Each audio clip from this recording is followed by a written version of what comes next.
Hey, welcome and thank you for joining us. In this video, we're going to talk about, I think, the number one question and maybe the most important topic that concerns rental real estate investors, which is the question, well, I purchased a property, I got it rented, I have some kind of a gross rental income, so what is going to be the net income I should expect? This is obviously going to vary from a different area, and different state, different cities, but in this video we really want to give you some kind of principle and align expectation with you how much you should expect getting from real estate rental property that you have. So listen, what would be the main things, or how would you like to really help investors to understand what should they expect getting bottom line? Well, it's a really simple formula. It's rental income, less expenses, and management fees, and that's the bottom line. That's usually what you're going to get. Expenses cover utilities during vacancy or water and sewer during tenancy. You will be required to pay that bill. We charge the tenant and collect it. Remember, when you pay a bill, there's a charge next to it. It means that we've collected from the tenant what they owe to you that you've already paid out for. So let's for a moment make sure the investor understand few important things that you have mentioned. First of all, when we talk about expenses, we need to understand that expenses is a category, meaning obviously we might have repair. This is a kind of expense. We might get utility. It's another kind of expense.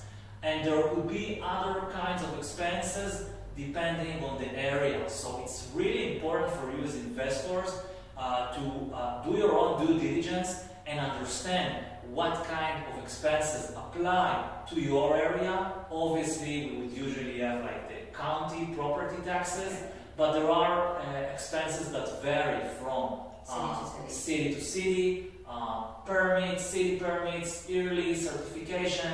So it's important, like you can get an help from local property management or from a seasoned investors.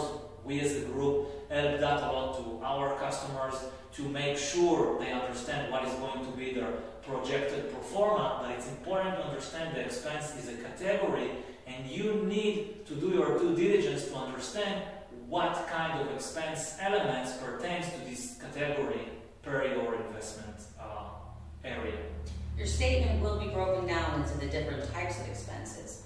So you'll be able to say, I see that I had expenses for city permits, I see that I had expenses for, say, some utility bills, and there might have been an expense for a repair. Also in the expenses would be, of course, management fee. But they're all broken down and they're labeled for you to identify what they are. Let's talk about frequencies. You know, sometimes landlords might get concerned, rightfully, because they just purchased the property and, you know, the first months they are going to see leasing fee and they're going to see the permits, you know, with the occupation. So it kind of feels, and I remember for me starting, say, hey, I purchased the property, now I expect the returns, but I don't see a return. Can you talk a bit about like the frequencies, like here are the expenses we see monthly, but the other expenses, they're actually like yearly or just when we start, so you should expect variability. It's not the same every month. Right. At tenancy, that means when we've placed a tenant, the tenant occupancy permit or rental registration must be done. That's an annual fee. Some cities charge not only the fee, but maybe an out-of-county owner fee, which is an additional fee. Or some of the other cities don't charge one at all. They don't even have a renewal. So it all depends on where you purchase your property, what city you're in. I think that... That's regarding, that's one example. Another example is property taxes. You know, sometimes an owner purchases the property, it's immediately the time to pay property taxes, and then you see that you have like a negative cash flow. It happens like 2 times a year, right? Twice a year. And remember, property taxes that you're being billed are actually on 1 year before. In January, you may receive a bill from the property tax, the county, and they're actually labeling it as being for the prior year. So what you should definitely take into account is when you pay your property taxes in the closing documents, it's to the time that you transfer title. You transfer title August 1st. You've paid the property tax up to August 1st. From August 1st to the December 31st, will be billed to you in the second half of the following year. You'll receive a bill mid-year for that amount. Yeah, I mean, this is an example for the difference between something that was actually an investment cost, because when you purchase a property, you get credit for the county taxes, so that's an amount that seller did not receive, and we as a buyer got credited.